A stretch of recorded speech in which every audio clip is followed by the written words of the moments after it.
Exato, o atual presidente interino Cimar Azevedo, que pegou uma bucha de canhão com um atraso do censo, que deveria ter sido concluído ainda no segundo semestre do ano passado, chegou até dezembro inconcluso e só pôde ser concluído ao longo do primeiro semestre deste ano e teve a divulgação recente, coisa de algumas semanas atrás. E o que o planejamento espera diante dessa praticamente decisão tomada que Lula quer porque quer Márcio Pockmann como presidente do IBGE? Que isso fique para setembro, justamente depois de um calendário de divulgações do IBGE, até por um senso de justiça com o trabalho de Cimar Azevedo. Ele era diretor de pesquisa, ou seja, era o diretor diretamente envolvido na área relacionada ao censo e conseguiu viabilizar a conclusão do levantamento e a divulgação, primeiro dos números macro, ou seja, da população do Brasil e da população dos municípios. Isso já traz um problema político que não é pequeno e nem deve ser ignorado, que é o descontentamento das cidades que perderam população e podem ter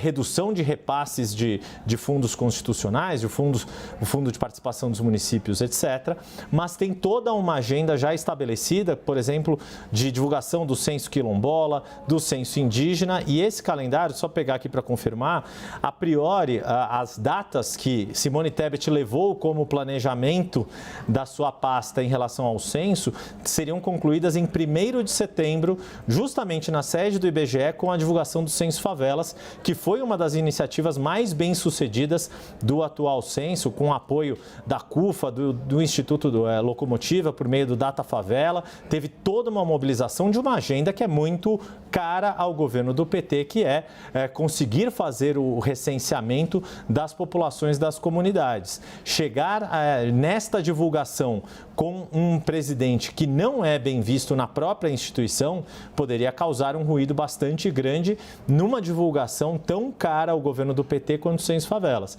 E há um outro aspecto que é levado em conta pelo planejamento e que seria muito ruim ter um ruído político no meio do mês de agosto, que é o mês em que vão ser concluídos os projetos do Plano Plurianual, PPA, e principalmente o primeiro projeto de lei orçamentária anual que o governo Lula vai apresentar ao Congresso, tem prazo para ser apresentado até 31 de agosto. No meio da elaboração de um orçamento que já tem as suas dificuldades, por exemplo, sem a garantia de que vai ser aprovada aquela mudança na regra fiscal, que pode significar 40 bilhões de reais a mais ou a menos de orçamento